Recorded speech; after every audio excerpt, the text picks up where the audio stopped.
C919国产飞机正式投入运营，这架飞机相比波音737和空客320的优势在哪里？对于欧美国家市场的垄断，中国应该如何做？C919未来的发展前景又是如何呢？2017年5月5号，中国第一架成功研发的干线大型民用客机正式试飞。该飞机是于2006年2月9号，国务院发布《国家中长期科学和技术发展规划纲要》，大型飞机重大专项被确定为16个重大科技专项之一，并于2008年正式开始投资建设。C 首字母是 China 的缩写，9的意思是天长地久，19代表中国最大的载客量190座的大容级量。C919是完全采用国际化的标准进行的自我研制设计，强调环保性、突出经济性、提高可靠性和改善舒适性，是研制这款飞机的重要指导方针。掌握和了解市场与客户的需求，在减排、减阻和减重方面全面优化竞争。先以国内市场为主，再打入国际市场。据有关专业人士透露， C919大飞机已经突破了相关国外技术的封锁，成功在一些技术方面领先。民用航空真的已经被耽误了太久。自新中国成立以来，中国的民用航空飞机就一直以进口为主，技术等各方面在国内还是空白一张。如今的成功背后是中国人将近10多年的辛苦心血。在某种程度上来说，中国花将近10多年的心血，不停地对飞机的安全性能的考量和检测，一直到如今的首飞和取证试航上，每一步都是为了保证 C919的安全性能的可靠度。可以说，我们的国产大飞机最大的亮点就是在它的安全性和舒适度上。所谓安全性，我们给它一个简单的定义，就是适航。这个词源于公元前几世纪的航海。世界上飞机制造业最先进的美国也是率先采用这种方式。由于原先频繁的飞机空难事故，导致民航局不得不将飞机的适航度放在首位。这套严格的审定标准和审查程序得到了世界上大部分国家的一致认可。于是，中国很好的博采众长，并进行自主创新，将制度最好的发挥了它最大的优势，使民用航空客机100万次才可能发生1次安全事故的水平，使安全飞行达到了全新的高度。可能这时候有人会问，不过也就是在安全性方面有优势，但是真的能与波音与空客2大公司并肩吗？毫无疑问，目前国产大飞机之所以还只能在国内运营使用的最主要原因是，飞机的组装部件也不是100%的国产，还有许多像发动机等都还是国外的技术。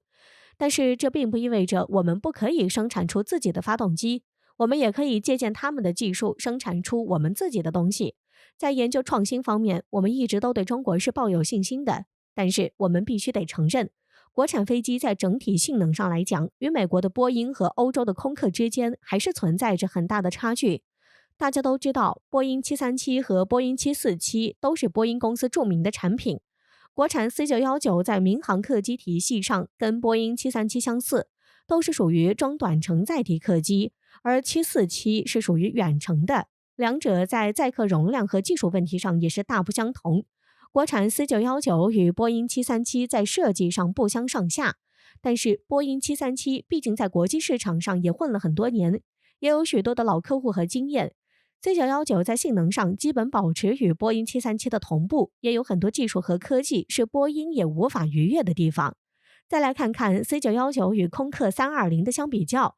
乘客体验感和座舱舒适性更佳，货舱体积更大，载货能力比波音和空客更好，或更具有商业空间，都是近年来的新技术、新材料。从安全性、气动性等角度来说，都要比传统性的波音737和空客 A320 更具有优势。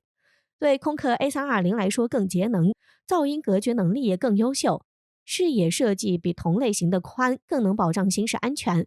既然讲到了这，那就不得不提一下飞机飞行所需要的适航证。所谓的适航证，在新闻里报道的一般都是国外的，国内的飞机只需要在国内适航就可以。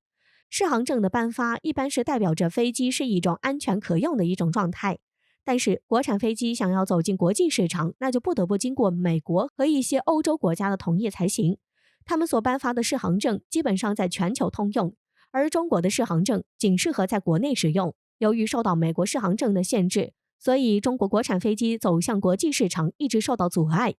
如果说 C919领不到适航证的话，那么中国也会相应的采取一些措施来限制美国的发展。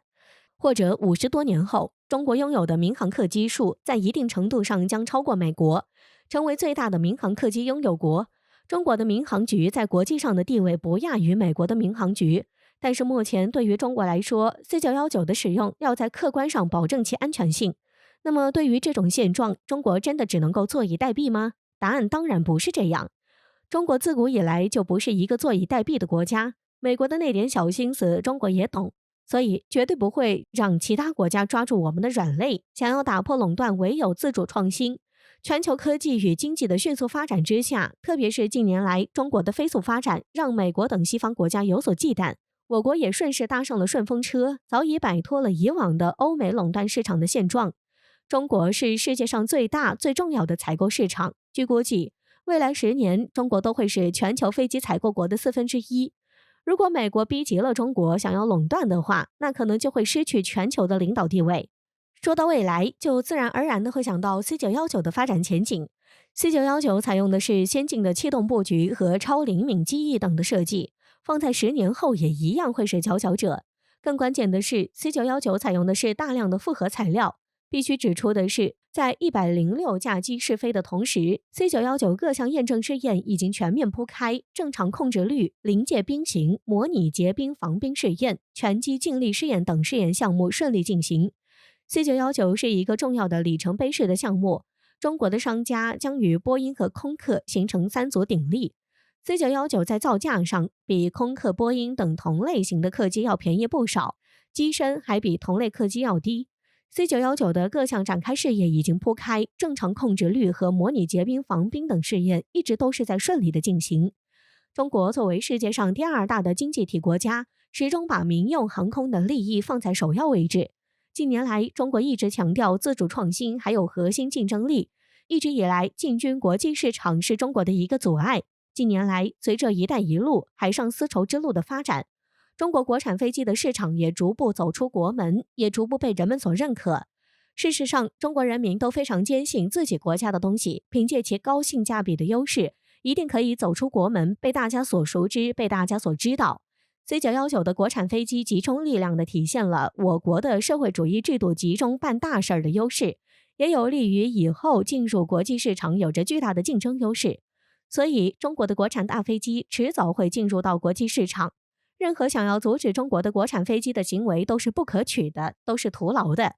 C919有其独特的魅力和优势，它有着独特的竞争力，所以它以后是一定可以走向更大的舞台，走向更远的地方。中国人一定要相信自己是可以的。